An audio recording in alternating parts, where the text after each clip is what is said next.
100% fee రాయితీతో AI నేర్చుకోవాలనుకుంటున్నారా? Attend quality third gen AI test 2025. అందరికీ నమస్కారం. మన తెలుగు మహిళ అయిన నిర్మలా సీతారామన్ గారు ఈరోజు వరుసగా 8వ కేంద్రంలో బడ్జెట్ ప్రవేశపెట్టినందుకు ముందుగా తెలంగాణ కాంగ్రెస్ కమిటీ తరఫున శుభాకాంక్షలు తెలియజేసుకుంటున్నాను. తెలుగు బిడ్డ అయినప్పటికీ, తెలంగాణ కోడలైనప్పటికీ కూడా తెలంగాణ పైన ఎలాంటి ప్రేమ చూపించకపోవడం అనేది ఈరోజు బాధాకరమైన విషయం.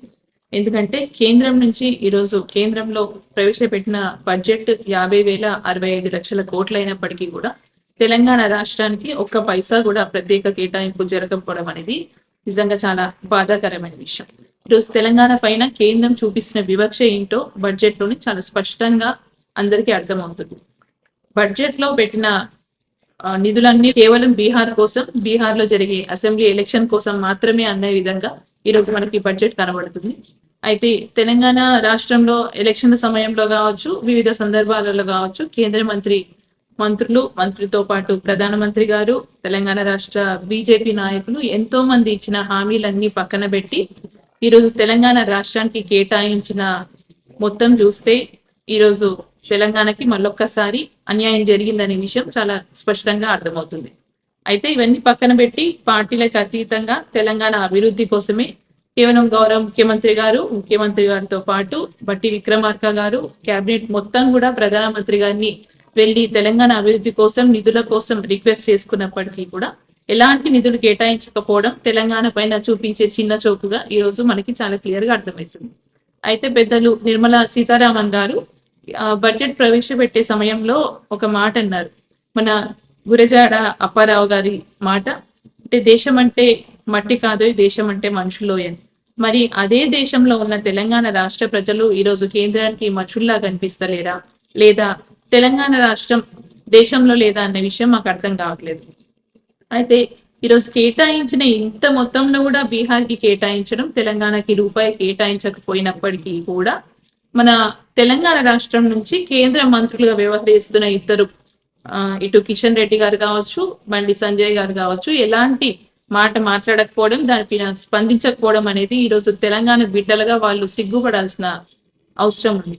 ఎందుకంటే ఇంత అన్యాయం జరుగుతున్నప్పటికీ కూడా తెలంగాణ గురించి వాళ్ళు మాట్లాడకపోవడం, ఎంతో మంది ఓట్లేసి వాళ్ళని గెలిపించి కేంద్ర మంత్రులుగా చేసినందుకు మన తెలంగాణ ప్రజలు బాధపడే సందర్భం కలిగిస్తున్నారు.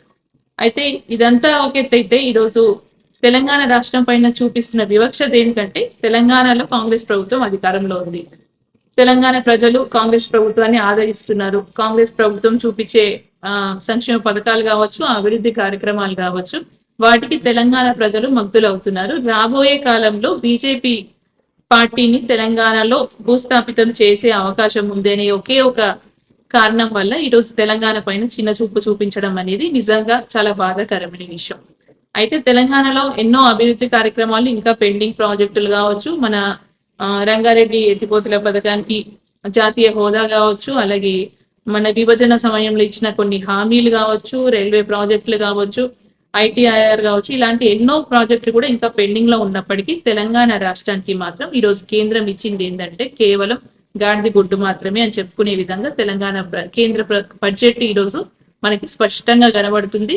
సో ప్రజలందరూ గమనిస్తున్నారు, కేంద్రం తెలంగాణ మీద చూపిస్తున్న వివక్ష, ప్రతి రాష్ట్రం నుంచి వెళ్తున్న జిఎస్టీ లాని మన తెలంగాణ రాష్ట్రం నుంచి కూడా 40,000 కోట్ల జిఎస్టీ కేంద్రానికి మనం కడుతున్నాం. అయినప్పటికీ కూడా కనీసం ఆ బడ్జెట్ కూడా మనకు కేటాయించకపోవడం అనేది ఈరోజు కేంద్రం మన మీద చూపిస్తున్న, అంటే మన తెలంగాణ మీద కావచ్చు, మన తెలంగాణ కాంగ్రెస్ పార్టీ మీద కావచ్చు చూపిస్తున్న వివక్ష అనేది చాలా స్పష్టంగా కనబడుతుంది.